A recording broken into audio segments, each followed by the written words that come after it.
দেওয়ার জন্য ঢাকা থেকে ফ্লাইটে আসছে ভাই, আলহামদুলিল্লাহ বলবেন না? এই মাহফিলের কারণেই ফ্লাইটে এসেছি, নচেত আজকে প্রধান মুফাসসির এবং আপনাদের প্রিয় মুখ দেখার সুযোগ হতো না।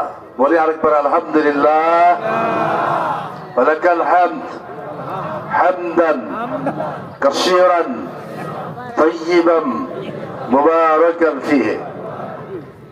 দক্ষিণ গোয়াবাড়ি জলদারের পার ওয়াক্তিয়া আবাসিক ঘরের উন্নয়ন কল্পে 2 দিন ব্যাপী ঐতিহাসিক তাফসীরুল কোরআন মাহফিল আজকে সমাপনী দিবসের সম্মানিত সভাপতি, ইসলামী আন্দোলনের বীর ফয়সালার বিশিষ্ট আলেমে দ্বীন, বাংলাদেশ জামাত ইসলামী ডিমলা উপজেলা শাখার সম্মানীয় উপজেলা সেক্রেটারি হযরত মাওলানা